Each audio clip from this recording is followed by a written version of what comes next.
Welcome back. This is the first formal lecture in Art Appreciation Unit 1. We're looking here at why people make art and how they've made it over the course of human history. So one thing I like to think about at the beginning is that art has been with us really since before the written word, before we had formal language. We were trying to make pictures to communicate with each other. And I think for me, having taught art now for almost 25 years, I keep thinking that it really, at the end of the day, boils down to visual communication. And sometimes we're trying to communicate visual specific things like how to do a certain task or to record an important moment in history. But most of the time we're trying to share something about how we feel about the world or about our own experience in a visual way. And that's different from how we communicate emotions through song or how we record history through writing a novel or through writing a history book. It's a visual way of communicating. Most of our earliest cultures, the first settled communities that people made with architecture and language and law, really combined visual storytelling or visual image making with religion and with government, with politics. All of those things kind of combined together. So when you look at some of the earliest things that people made, this is one of my favorite examples of a really, really early artwork by beings. These are found in locations all over the world. There are cave paintings in India, in Australia, throughout Europe, in Central America, all over the world at about the same time, about 30,000 years ago, people started making images on cave walls. And most of them are of people and or animals. Most of them are in profile like this. You can see some detail of the body of the thing that's being painted. But most of them are in locations that are kind of hard to get to. They're not places where people hung out and lived. They are generally in places that people had to go to some extremes to get to. So making these wasn't just like to kill some time, just like as a hobby. It was something they had to intentionally decide to do. They had to collect up the materials, in this case ochre, which is a rock or mineral that is sort of decaying in the earth, becomes kind of hard and soft, and it has usually red or orangish brown coloration to it. Black is usually made by making charcoal, burned wood, and mixing it with animal fat to make it stick to something like the wall of a cave. But most are on upper sections of wall and overhead, and they're quite large. They're difficult to make, they're hard to get at. So to me, nobody makes or does anything that difficult unless there's some need to do it or some payoff for doing it.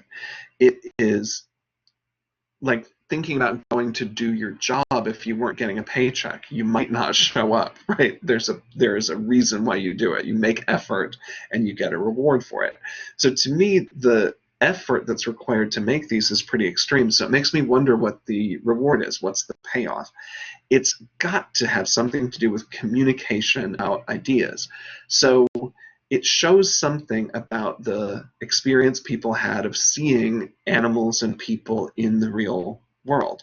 A lot of students have asked me over the years, like, does this mean that these are animals that they were hunting or using in a hunt, showing people how to learn how to catch and kill animals for food to sustain them? Well, most of the images that are in these cave paintings, particularly the ones in France, are animals that people didn't eat. There have been studies of the bones that were found in these caves of animals that were cooked for food, and they don't match the species that are being painted. So I honestly think that there's more of a respect for nature, at the very least, if not spiritual connection, like these animals represent on some level in something that's important to the people who painted them, and important on a larger level than just something to simply communicate how to catch and kill, how to eat. Another thing that's kind of fascinating to me is that a lot of the ancient art, prehistoric art, images of people tend to be of women, and very often the hips and stomach are really large. The breasts are large, kind of emphasizing the role of the female in reproduction, in giving birth, in sustaining life. And if you look at this horse, it's pretty clearly pregnant. It's definitely not male, and it's clearly got a swollen belly. So I think that reverence for life and this power to bring forth life is very much at the heart of what the purpose of making this kind of art would be. It's also kind of interesting to think about how it was made, because drawing or painting a horse that's coming towards you would be really hard to communicate. It's hard to see all four legs in that photograph on the right, and it's hard to detect the separation of the head from the neck and the torso. The profile view is ideal for instantly communicating what you want us to understand about a horse. It's kind of an interesting thing to think about, why they chose to paint and draw in the way that they did. Look at the images in situation. This is the horse we were just looking at, and you can see how high up it is on the wall, how large these are, how many of them are overhead. And then when you look at the rooms that they're in, this is an overhead view, kind of a map of the caves of Lascaux, and you can see that some of those passages get really narrow. Some of them you would literally have to belly crawl to get from one space to another, and they'd have to do this without electric lights, without flashlights. People really had to go to an extreme amount of effort to make these things in the locations that they are. So it really raises the question to me of whether they had more significance than just a doodle, just something to kill some time or to tell a story in an easy way. To me, this is something that had greater significance to that culture, for sure. Especially when you see the paintings beside photographs of people, you can see how huge the scale is. You can even see in this shot that they're painted one on top of the other, that people kept coming back to this location and adding more to the story, adding their layer on top of the layer that their ancestors put before them. It's also a really human idea, I think. It's kind of awesome to see. Here again, you can kind of see one on top of the other there, on top of the other, on top of the other. You can really get a sense from these images how much people had to put effort in to make them, and how important that then implies that they must have been. So clearly what's being communicated here has a significance to the person who made it. We may never fully understand everything about why they did it or what they meant when they originally made them, but we can certainly make a good educated guess that these images had to have been significant to the people who made them. We can also think a little bit about how images evolve over time. I kind of like the idea of Chinese writing. I'm not at all good at it. I haven't studied it in any depth, but I do find some of the images really fascinating. This particular character represents a word in Chinese. So just looking at it, it might take you a minute to guess what this might represent, but it essentially is a symbol that stands for the idea of a tree. And if you think tree while you're looking at it, you can kind of see it. It sort of almost has that kind of iconic Christmas tree sort of shape, right? But if you think about it, in English, if you write the word tree, it doesn't look like a tree at all. And if you wanted to communicate the idea of a lot of trees, we have tons of words that mean that. There's forest and jungle and on and on and on, but none of those words look like trees, and they don't look like each other. But in Chinese, if I want to say the word forest, I combine one tree with another tree. I make lots of trees together, and it creates that idea of forest. It immediately is a visual way of communicating. So you can see for some cultures that language, formal written language, is tied to picture making. That's certainly the case with the discovery of the Rosetta Stone. The Rosetta Stone, you may recognize that term from the software company that helps you learn foreign languages. The Rosetta Stone is literally a piece of written history. It's carved into stone 3 versions of the same document. It's a document that commemorates Ptolemy V's inauguration as the king of Egypt. The Ptolemaic line was installed by Alexander the Great. So it's like the Greek royal family, now the ruling family of Egypt. And eventually that entire culture is going to get absorbed into the Roman Empire. So it's a crossing point between the Greek and Egyptian culture. So this document is written at the top in Egyptian hieroglyphics, in a demotic cursive version of Egyptian in the middle section, and in the Greek alphabet and language at the bottom section. So people were able to reverse translate from the Greek that's still being practiced through demotic back to the hieroglyphs to be able to translate what all those hieroglyphic symbols meant. And so again, we've got a connection here between pictures that mean words and this idea of passing on governmental concepts or social concepts. So there's another breakdown there. You can clearly see the Greek letters at the bottom. You can clearly see the Egyptian hieroglyphs at the top. Pretty remarkable object. It was discovered, incidentally, when Napoleon sent his forces through Egypt, and as they were discovering various Egyptian monuments, they came upon the Rosetta Stone. They were able to translate the Egyptian hieroglyphs, and it started a whole new understanding of Egyptian culture, partially thanks to Napoleon's attempt to take over the world. The Egyptian hieroglyphic symbols are kind of fascinating to me because some of them are still recognizable to us today. If you think about it, the main water source in Egypt would have been the Nile River. So the thing that looks like water flowing like a river is the sound that is also the first sound of Nile, of the N sound of the Nile River. So some of the images really do associate with sounds.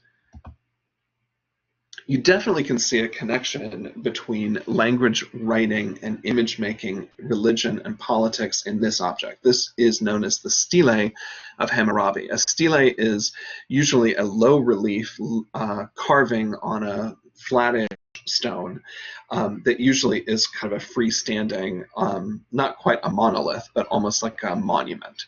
So this is the stele of Hammurabi. You may have heard the name Hammurabi before. You may associate that with what we call Hammurabi's Code, which is the first written, recorded set of laws we still have a document of today.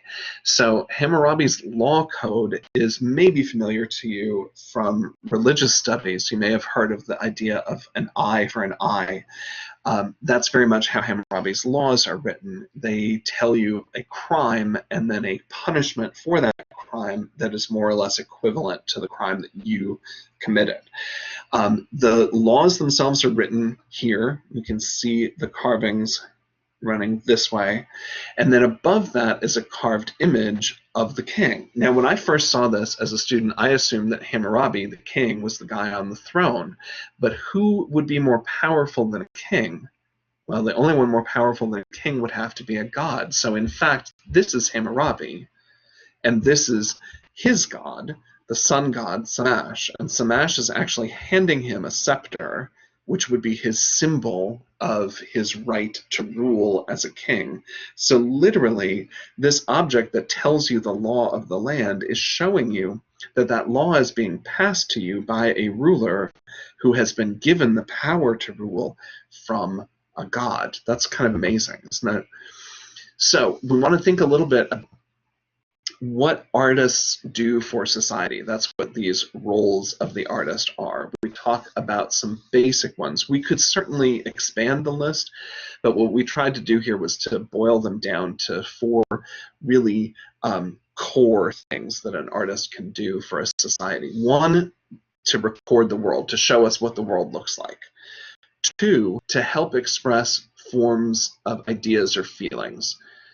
3, to reveal something unknown. This is a really important one because it implies imagination. imagination to help us understand something that we can't see. For instance, whatever your religious beliefs are, you have not passed on to the next life yet. You don't know what heaven is going to look like exactly, or hell, right? These are things that are unknown to us. You could also think of it in a more in a less religious context. You can think of it in terms of how important horror movies are for us to help us deal with our fears, right? To give form to something that we're afraid of. A monster movie, for instance, could help you process fear. Number 4, helping you see the world in an innovative way. This is a massively important role for an artist. It's another imaginative thing. It's a way of thinking about how the world might be. You certainly have read novels for your English classes that were trying to talk about how the future might be. George Orwell's 1984, for instance, is a vision of what the world might be, or The Handmaid's Tale. These are things that are art forms that help you think about what might occur, seeing things from a different point of view. And that can, of course, be good and bad. So obviously, these are examples of artists who are recording the world. John James Audubon was best known as a naturalist who really made it his life's mission to try to record visually every species of bird in North Carolina, or rather in North America. His work is pretty remarkable in that the birds themselves were not painted from life, but from taxidermied birds that he collected, some of which he killed himself. So some of the poses are a little odd because of that. Also, they're done at scale. They're done to the size of the actual bird, which is why some of the larger water birds are in kind of contorted positions to make them fit these large sheets of paper. But the ones that impress me the most are ones that talk about the natural world the way it was when he lived, that's different from our world. That image on the right is of the only species of parrot native to North America. The Carolina parakeet should be pretty plentiful in our region in North Carolina, but was made extinct by hunting. So this bird existed and no longer does. The world has changed, right? So his work helps record for us what the world used to be like. Certainly you've seen this image before, right? And we all have seen this. We've seen spoofs of it. This is the work of a Norwegian artist, Edvard Munch. Munch's painting, The Cry, sometimes called The Scream, is really well known because it expresses anxiety in a really palpable, physically realistic way. That image does not look like a real person. The face is very simplified. The face almost looks like a skull. If you imagine it without skin, it could almost be either gender. It's kind of a blank emoji-like face. It could stand for anyone.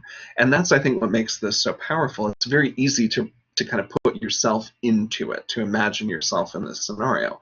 If you've ever had a panic attack or if you've ever felt overwhelmed, it's pretty easy to recognize that feeling in this painting. So again, the painting helps to process that emotion.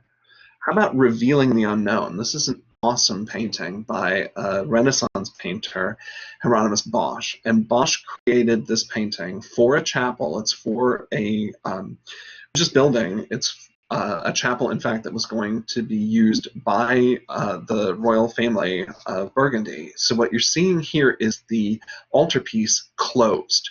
So the things that look kind of like window frames, those will open outward, and then you'll have 3 images on the inside. So when the painting is closed like this, you see basically the whole Christian universe. There's heaven above, earth on the bottom, and then below that, the suggestion of hell below. But when we open it, this is the painting that you see in the center. So imagine this as an altarpiece in a church. That's kind of crazy to think about. Everyone's nude. There are people cavorting about in a variety of ways. There are a variety of very questionable activities taking place. that seem very much to be of a sexual or at least a sensual nature. There are groupings of people that are clearly multiple nudes together in enclosed spaces. This does not seem like a Garden of Eden. This does not seem like a religious story. What you're seeing, though, he titled it Garden of Earthly Delights. And what I think he really means for you to interpret from this painting is that the world that we live in has a lot of things that are temptations for us. There's temptations of the flesh, temptations of food, of drink, of all kinds of things that are relatively to obtain and provide instantaneous pleasures, but maybe of questionable virtue. When you look at the side panels, remember when the painting opens up, we're going to see three things, right? This is the middle piece, but on either side of this painting, we see these paintings. On the left is the Garden of Eden. So that's the paradise that we lost through sin. In the middle, you would have the Garden of Earthly Delights. So on the far right-hand side, that thin panel represents hell. It's the result of giving in to the temptations. And it's a really frightening vision of what hell looks like. I mean, there's this burning city, for one, these bizarre ear shapes holding on to knives. There's a human being that seems to be made out of an egg who has got trees for legs and his feet are boats and he's floating backwards down a river of some kind. The part that really scares me the most is this part, which seems to be some kind of bird-headed lizard demon who's swallowing people whole and then seems to be excreting them into a pit that's full of flames. There's all kinds of horrific torture and fear-based imagery happening here. So again, a religious painting, but it's teaching you a message through kind of negative reinforcement. It's showing you, okay, fine, go ahead and have your sins, but here's the result of what's going to happen. If you commit sins, this terrifying hellscape awaits you. Well, of course, the idea of the painting is to make us behave in a better way, partially by scaring us and making us think about the consequences of our actions, but it also provides a way for the artist to show us visually something that we can't see and hopefully will never see. It's a way of showing the unknown for a real moral purpose. How about this? The work of Georges Seurat. Seurat is best known for a style that we usually call pointillism. He called it divisionism. It's a style of painting in which small dots of color are juxtaposed side by side so that you can see a new color blended by your eye at a little distance. So a lot of that green is actually small dots of yellow and blue that seem to form a green from a distance. This is clearly showing the world in an innovative, unusual way. Now, he didn't invent this technology, but he was fascinated by the physics of light and separating white light into separate colors with prisms. That kind of scientific investigation is at the heart of figuring out how to make color images work in a television, on a screen, on a laptop, or a phone even. There's kind of an interesting connection here between his artistic vision and then how some things developed for us in technology later in the 20th century into the 21st.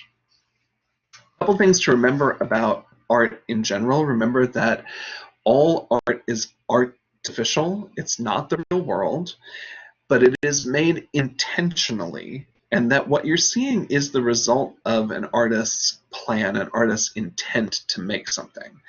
Another thing that jumps out at me a lot at the beginning of an art appreciation class is that most of us don't really look at things and investigate what we're seeing. We kind of glance at the world and we move through it very, very quickly. When you're driving a car, for instance, you can't stop and look at all of the different various colors and details of what's going past you because you have to concentrate on obstacles and being safe.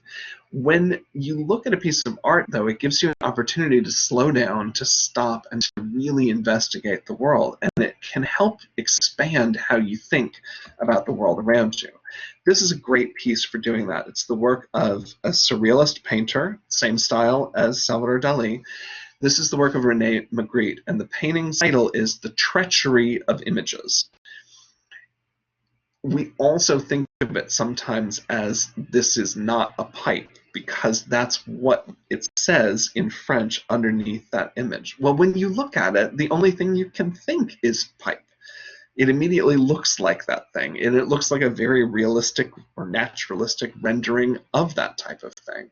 But by adding that script underneath, he's reminding you that surrealist style works because it seems very real, and yet it isn't. And that's what this painting is reminding you of, that no matter how much detail he puts into it, no matter how careful he is with the highlights, reflections, shadows, no matter how three-dimensional it looks, it will never be the real thing.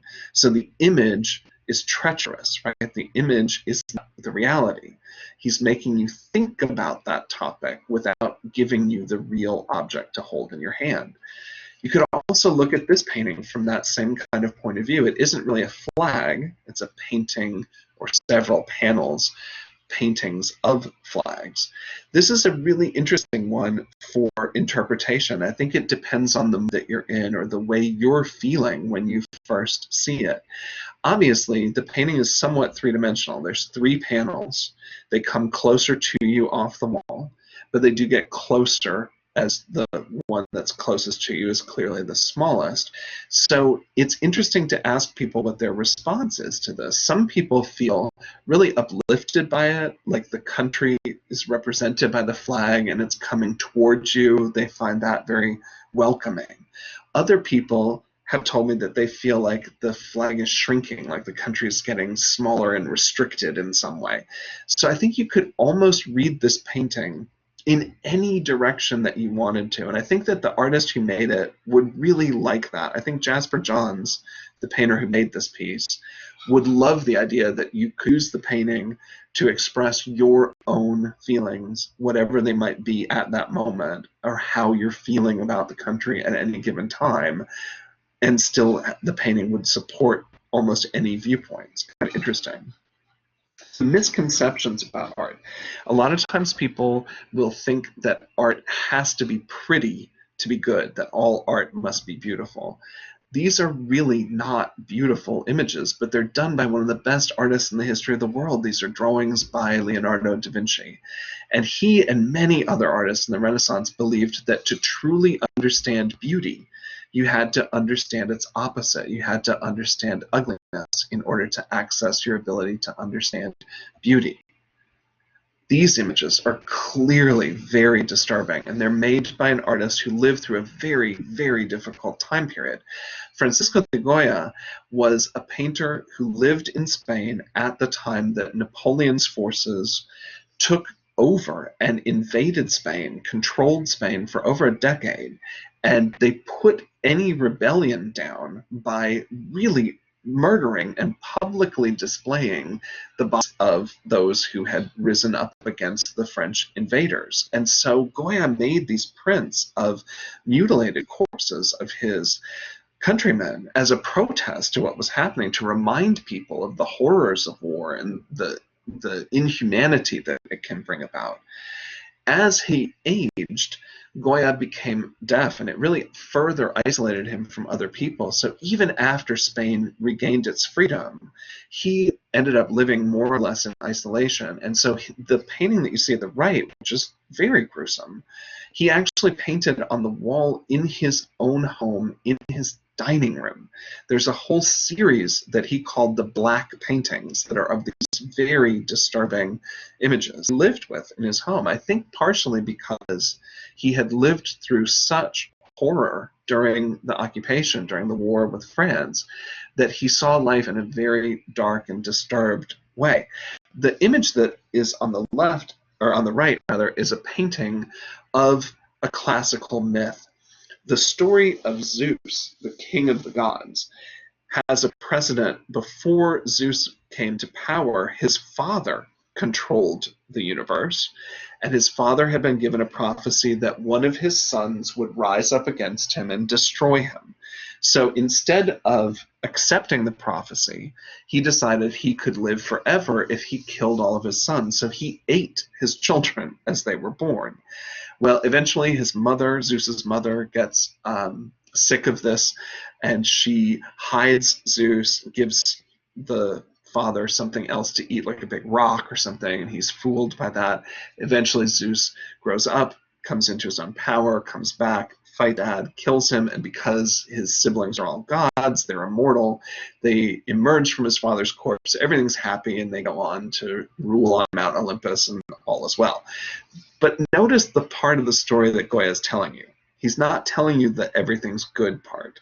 He's showing you the idea of a creator, a father, destroying its creation, its child.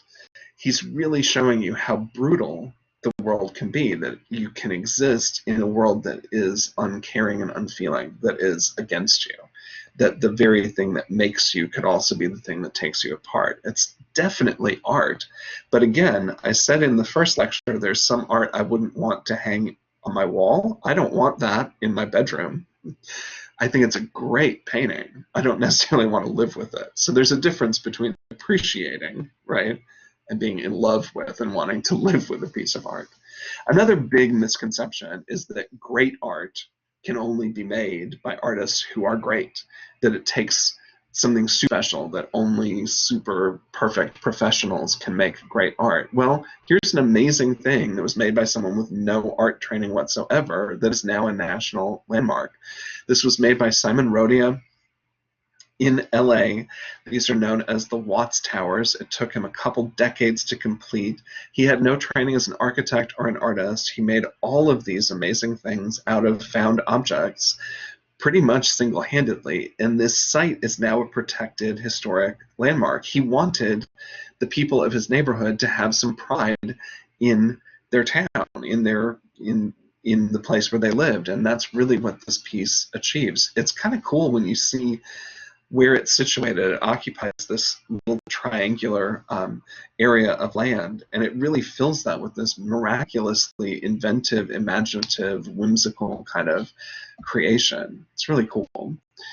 Other misperceptions about art: that artists are born, not made, that somehow some, I don't know, God or some magical fairy gives a power to an artist. Boom, you have talent, and now everything is great. Well, it doesn't really work like that. Like anything else, if you're good at something, it's because you've worked at it. You might have a talent or propensity to be good, but you are not going to achieve unless you put in effort. There's an example right here. This is a drawing by a really successful, famous artist. It's not a very good drawing. In fact, if you look at it more, the more you look at it, the more you'll see problems with it. For instance, yeah, you might have a short saw, like a saw that doesn't have a very long blade, but look how enormous those sausage fingers are trying to hold that blade. The hands are way too big for the arms. The hands are too big for the torso. The head is kind of too big for the body overall. And in fact, if you look at the proportions on the face, the head is really kind of scary. Your eyes are actually halfway between the top of your skull and your chin. His eyes are only about a quarter of the way down from the top of his skull. His ears are way too high. They're almost at the top of his head. He's really kind of a scary, nightmarishly proportioned person. So this obviously couldn't be the art of a good artist, right? That's a drawing by none other than Vincent van Gogh, one of the best artists in the history of the world. But check this out. This drawing was done in 1880. This one was done in 1882, same person. Can you see an improvement? The proportions are better, the sense of space is better, the whole thing is better. Van Gogh received very, very little formal training in art, and in fact, one of the periods during which he tried to get some art training, it was for drawing. He always felt like his drawing was not very strong. He always felt that his drawings of people in particular were among his weakest work. And so he went to try to get some training at an art academy, and they, instead of giving grades, they rank ordered the students and publicly posted a list of top to bottom who did well in the course. Van Gogh's name was at the very bottom, and the professor told him that if he wanted to continue, he recommended that Van Gogh take the drawing class that the academy offered to children. He was a grown adult at the time that they told him this. He was in his 20s. So That's the kind of crushing criticism that would make most of us just completely give up. Instead of giving up, Vincent van Gogh continued to paint and draw every day of his life, all day long, constantly trying to improve. That's the reason that he got so much better. Yeah, he had talent to begin with, of course, but the improvements happened because of non-stop effort. The other thing that I love about him is that that effort happened without there being a ton of positive reinforcement. He didn't immediately get rich. He didn't sell his first painting. He didn't become super famous. In fact, he died before he achieved really any of the fame that he has in our minds these days. He was not a huge success financially during his lifetime, but the widow of his brother, who inherited all of his paintings, began to show and sell them through her apartment, and he became really a well-known painter almost immediately after his death because of her promotion of his work. So he was really on the verge of success most of his life, never had it as a public declaration. So think about that. How many of us give up on things because we're not immediately successful, right? Or we don't instantly get the absolute highest grade or the best feedback? How many of us are willing to put in the effort to keep going? Well, maybe if we did that more, we'd succeed in ways that we might otherwise have failed. It's also kind of fascinating to think about the way that we talk about art and how we describe it to one another. There's some terms that we definitely need to look at before we go much further so that we're sure that we're all on the same page. So these terms are going to come up again and again throughout the semester, so just make sure you've got these in your head. The term form. When we talk about formal issues in art, or we talk about art in terms of its form, we're talking about anything that contributes to how the piece of art looks. So that's the size, the color, the texture, anything that you can think of in terms of just formally describing what a piece of art looks like. Is it two-dimensional or three-dimensional? Is it large or small? Is it full color or black and white? Those are all issues of form. And we talk about form in a very objective, non-emotional way. We're not talking about whether the piece is good or bad or whether it makes us happy or sad. We're just talking about how it looks. Content breaks down into two major parts. Content is what the art contains. It contains the subject and it contains the meaning. So subject matter is kind of like looking for the subject in a sentence. If you were doing this in an English class, if you're looking for the subject, you're looking for the noun. So we're, again, not talking about how that noun makes us feel or what we're supposed to think about it. We're just trying to give a name to the most prominent subject, the most prominent noun that's being depicted or shown in the artwork. When we get to the meaning, that's where we have a little more leeway for our emotions. Meaning or message, the theme of a piece of art, is twofold. There's what the artist intends for us to feel or think, what the messages they're trying to convey, and then there's how we respond to it, what we feel when we see it. Those things sometimes will be the same, and they will sometimes be different based on your own personal story, your own experiences. Just as a for instance, if you maybe were bitten by a dog as a child, you might grow up afraid of dogs, and then images of dogs would be scary to you. If you were raised with dogs and you had dogs as pets in life, any image of a dog might seem happy to you because your experience would be different from the other person. So remember that what the artist intends might line up exactly with how you interpret things, or it might be different based on your own personal story. So keeping that in mind, let's take a little second to look at this in terms of form. If you went into an art gallery and you saw this in a frame on a wall, in terms of form, the technique that was used to make it, obviously photography. It's obviously color, not black and white.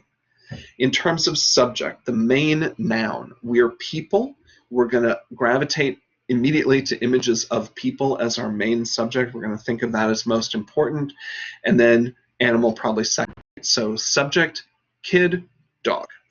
In terms of the message the artist is trying to get across, that's debatable, right? The artist is probably trying to show us happy relationship between child and dog. They look like they're good companions. They seem to care about each other. They're comfortable together. Is there a bigger social message? Is this a piece that says something about a deep meaning about religion or politics or culture? Not so much, right? This image also is photographic, also as subject is child and dog, boy and dog.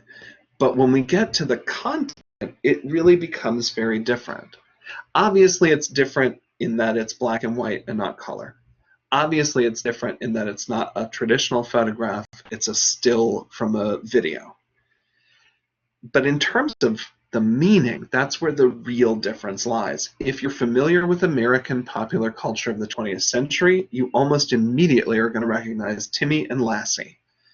Lassie is a symbol in American culture of loyalty and bravery. And probably, even if you've never seen any of the TV shows or movies or read any of the stories or novels about Lassie, you know from pop culture in America that Lassie saves Timmy, right? All the time.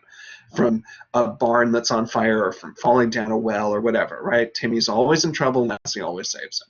So the idea of Lassie, the symbol, the meaning of that character is loyalty and bravery above everything. It's a very American, iconic story. Now, if you don't know American pop culture, then this is just a picture of a kid and a dog, right? If you're not from the culture or you haven't studied it, you're not immediately going to understand the imagery. And so that's why we need to study a little bit more about art from other cultures, and especially art from the past, to be able to interpret what we're seeing. So you could look at a lot of artwork from different cultures that has similar subjects, able to compare and contrast these things. All of these works have a bit to do with water. We've got the journey of the sun god in a boat over waves from ancient Egypt.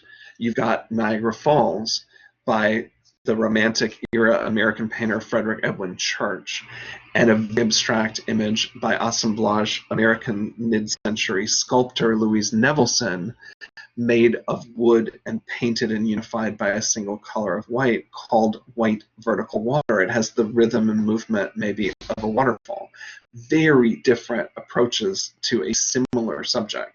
So from different cultures, different times, different genders, different religious backgrounds, all of these works have something in common.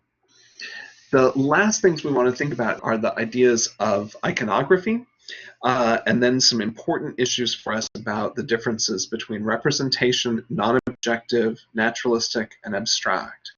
So iconography is all about the meaning that's specific to a particular culture. Symbols that stand for ideas. That's the idea of an iconographic symbol.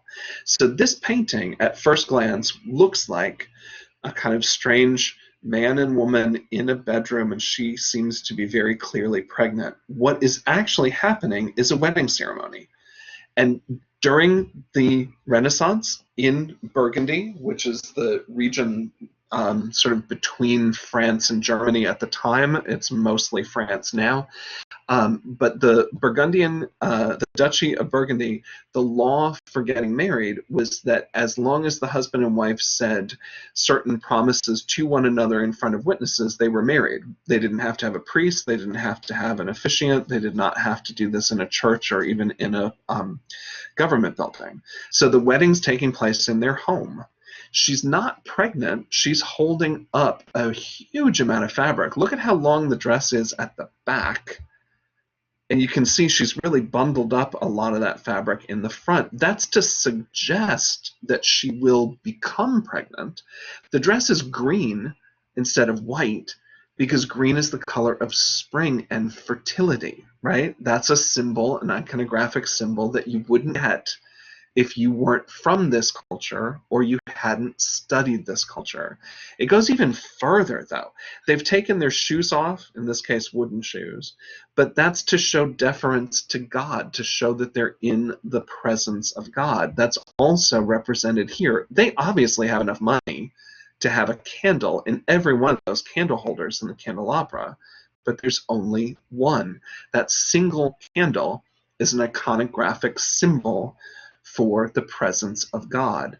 The statue that's carved into the bedpost is the patron saint of pregnancy. That's Saint Anne, the mother of Mary. Right here, the dog in the front is an iconographic symbol of fidelity, of loyalty. Almost every object in that painting has a symbolic meaning that you wouldn't know if you weren't from that culture or you hadn't studied that culture. Well, I said there had to be witnesses to the wedding, right? You can see them in the mirror in the background, which is pretty cool. If you zoom in on it, you can see the back of the husband and wife. You can see us symbolically staring in at them while they make those promises to each other. And in fact, there's the signature of the artist. It's the best graffiti ever. It literally says, Johann Eich was here, right? Johann Eich was here with the date. Pretty amazing. I want to think a little bit about the term style. Style is a term that we use to describe the attributes that a group of art objects have in common, and they can go from very broad to super specific. We could talk about style of a whole culture, like for thousands of years. We could talk about the culture of a shorter time period. Within a period, we could talk about a style of a group of artists who have similar approach. We could talk about just one artist for their entire career, or we could talk about the style of an artist at one point in their career. So one example of a style that remained unchanged literally for about 2,000 years is the style of ancient Egypt. The proportions, the way the poses are, the fact that you see the face in profile, but the torso turned as if it's facing you, but the legs turned as if they're in profile, is what we call the composite view. It's the conventions of representation, the tradition of how to represent the body of the culture of Egypt, and it stays the same for over 2,000 years. These are paintings from two different artists at two different points in the Renaissance, early Renaissance to high Renaissance, early 1400s, early 1500s, but both artists have certain things in common. There's a bright overall light source that's strongly coming from one direction. In this case, light seems to be coming from the right-hand side, throwing shadow on the right. Same thing seems to be happening here. We have more highlight on the right side of the figure and shadow on the left. The figures seem to be dressed in similar ways. We see architecture and landscape in both. So even though these are two different artists at two extreme ends of the same time period, there's things about the style that are the same. These are two different artists, same culture, same time period, same style. They have similar approaches. They're showing leisure, and they're painting light and color with very short, very evident brushstrokes. It's not a smooth texture. These are the French Impressionists, a group of artists with similar approach. How about one artist throughout their whole career? Edward Hopper's painting style pretty much stays the same throughout his entire adult career. But some artists change their style radically. Picasso developed multiple styles. He had a very, very realistic style at the beginning of his career.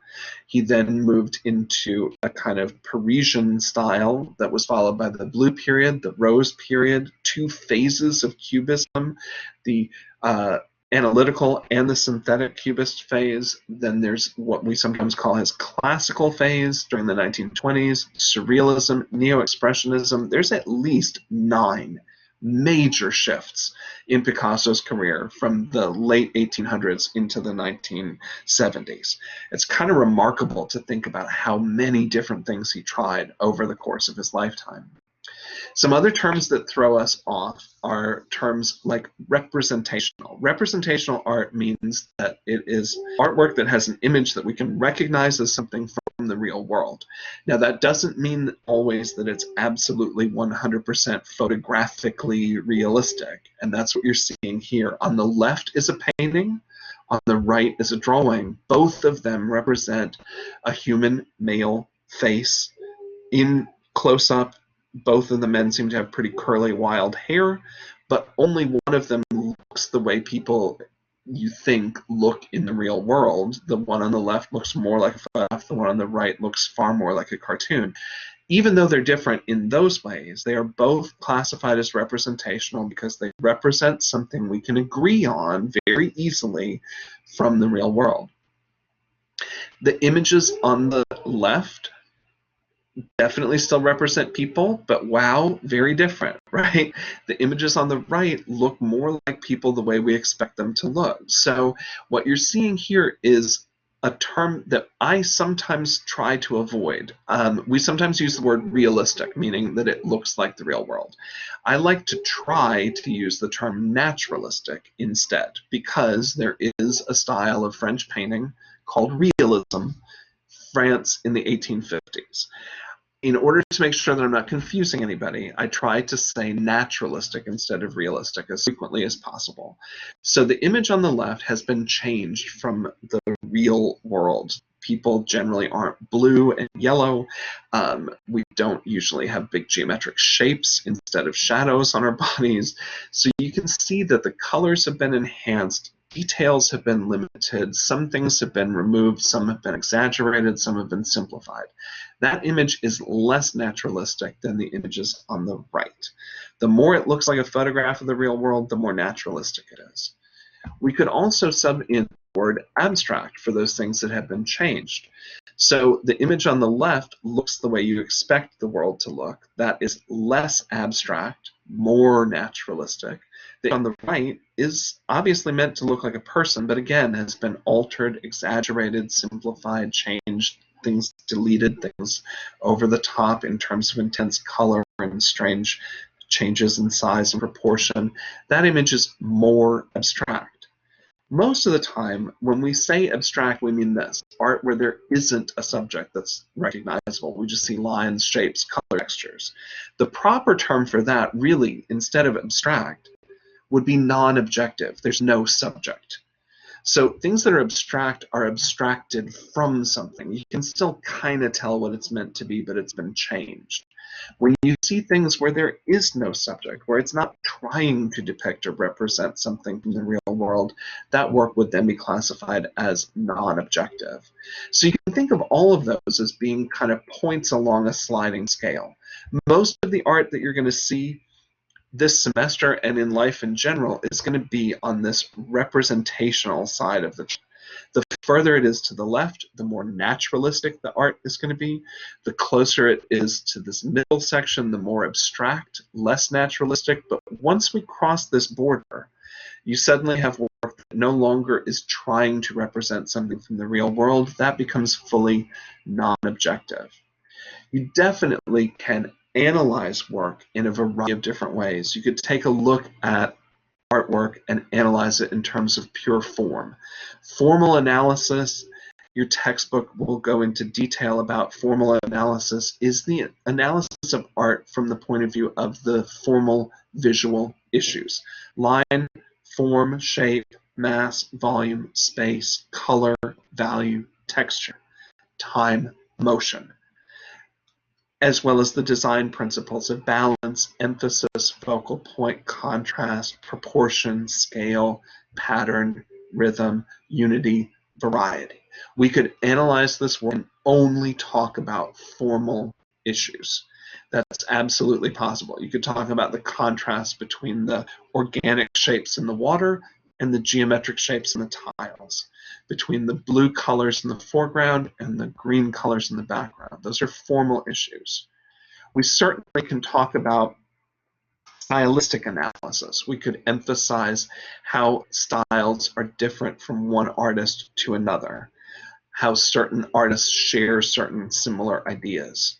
We could do an iconographic analysis that would include analyzing religious symbols or cultural symbols. You certainly can also analyze things from context. You need to know something about the history of the culture these objects are from to be able to talk about it from the context of history or society. These are objects that were created as votives to place in a temple. They would stand there to do your praying for you when you couldn't be there. That's not something you would know unless you had studied context of the history of that culture. You can't understand this piece without its context of social structure. This is from the Harlem Renaissance, a period during which African American artists rose to the forefront for the first time in American culture, and jazz music and jazz clubs became very much a part of that culture, and that's what this painting celebrates. You could certainly understand the context of this piece through biographical analysis. The artist who made it lived in Poland, was born very shortly before the outbreak of the Second World War, and so she saw the horrors of war as a child, and that is very much an influence on all of the work that she made. Certainly there is critique from a particular political or social point of view. This piece could be analyzed from a feminist point of view. It's the work of a female artist selling famous women throughout history, so obviously a feminist analysis would be appropriate for a piece like this. We could look at gender studies. This is the work of a very famous photographer, Mapplethorpe, who was gay and died from HIV/AIDS. So his work, including self-portraits in drag, is definitely something that could be discussed from a cultural context of the issue of gender studies, clearly. We certainly can think about race and ethnicity as a lens to look at artwork from. A very successful contemporary painter, Nicolene Thomas, has become really well known for making images that are clearly referencing art of the past, but recasting the characters from those images as contemporary African American women. It's a really powerful way of reimagining the art of the past. Certainly, we can look at psychological analysis, the emotional aspect of a piece of work. Last thing we want to think about for this particular lecture is how different cultures have chosen to represent themselves, the conventions of representation, how a culture chooses to represent reality. In ancient Greece, for example, the sculptures of men in particular, but people in general, conform to a very specific set of proportions. The height of your head times 7 should equal the height of the body overall. That was considered the classic perfect human proportions. Most people are not a perfect 7 heads tall. Most of us are 6 1/4, 6 1/2, not quite 7. So most people don't fit these proportions, but it was the conventions that the Greeks thought were the most perfect. The last one to look at, of course, are the conventions of ancient Egypt. Very different proportions than those of ancient Greece, but in particular, notice that the face is in profile, the head is turned away from us in profile, but the eye is turned as if it's looking towards you. The torso is turned as if the body's facing towards you, but the legs are turned as if the legs are in profile. This, again, is what we call the composite view, or the combined view. So as we're thinking about art in general, we want to think about why it's made, what the artist might be saying, what we need to know in order to correctly interpret it. Do we need to know something about the context of the history or the culture it came from? And can we interpret the art differently depending on the way that we're choosing to interpret things? Do we want to take a look at a piece, for example, from the point of view of feminist studies, gender studies, race an ethnicity studies, or do we want to look at a piece purely from the issues of form? Do we want to look at the piece purely from a cultural, historical standpoint, religious standpoint? We can really use those viewpoints as lenses through which to look at and interpret art. But in order to do that, we really do need to know something about where the art came from, what the culture was like, what that artist was interested in doing in order to really fully appreciate what it is they're trying to say.